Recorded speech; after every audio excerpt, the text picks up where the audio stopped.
Ojea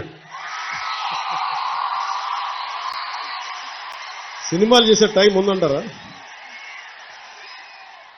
ఎలాగా మాట ఇచ్చాం కాబట్టి ముందు ఒక 3 నెలలు మీ కనీసం మీరు నన్ను తిట్టకూడదు, కనీసం ఒక్క రోడ్డు గుంతలు కూడా వేయలేదని తిట్టకూడదు కదా మీరు నన్ను.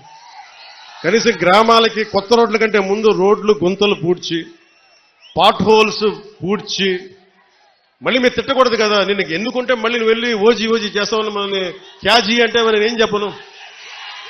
ఒక భయంతో మా నిర్మాతలు కూడా చెప్పాను, కొంచెం క్షమించాలి, మా రాష్ట్ర మా ఆంధ్ర రాజ్య ప్రజలకి మేము కొంత కనీసం సేవ చేసుకొని కుదిరినప్పుడల్లా ఒక 2 రోజులు 3 రోజులు మీకు షూటింగ్ చేస్తాను, ఎక్కడికి పనికి అంతరాయం రాకుండా.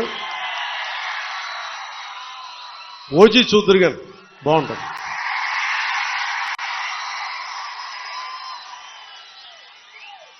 అలాగే మీరు చెప్తున్నా, దయచేసి మీరు మనం గెలిచాం కదా అని చెప్పి గత ప్రభుత్వ నాయకుల్ని కానీ వారి కార్యకర్తల్ని కానీ దయచేసి దాడులు కానీ ఇవన్నీ చేయకండి, వారిని హింసించకండి, కనీసం సోషల్ మీడియాలో పోస్టులు కూడా పెట్టకండి. వాళ్ళు చేసిన తప్పు మనం చేయదు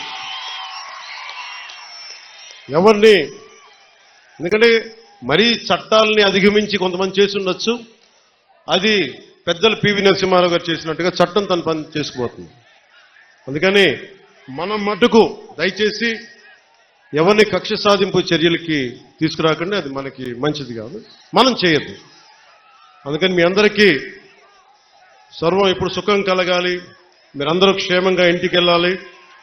నాకంటే వయసులో ఉన్న మీ ఇంట్లో ఉన్న పెద్దలందరికీ నా పాదాభివందనాలు తెలియజేయండి.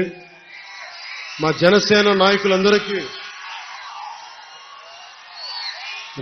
నాయకులందరికీ పేరు పేరున ధన్యవాదాలు తెలుపుకుంటూ, ప్రత్యేకించి వర్మ గారికి 2 చేతులెత్తి నా కృతజ్ఞతలు తెలుపుకుంటూ, మా కృష్ణరాజు గారికి కృతజ్ఞతలు తెలుపుకుంటూ, మర్రెడ్డి శ్రీనివాస్ గారికి నా కృతజ్ఞతలు తెలుపుకుంటూ, వాళ్ళు ఒకటి అడిగాను, నేను అందరినీ ముఖ్యంగా జన సైనికుల్ని కలుస్తాను, వీర మహిళల్ని కలుస్తాను, నాకు ఆఫీస్ ప్రాంగణం పెద్దయ్యే వరకు కొద్ది రోజులు వెయిట్ చేయండి, నేను మిమ్మల్ని అందరినీ కలిసి మిమ్మల్ని అభినందించి మీకు థ్యాంక్స్ చెప్పుకునే బాధ్యత, మీతో కలిసి భోజనం చేసే బాధ్యత నేను తీసుకుంటాను.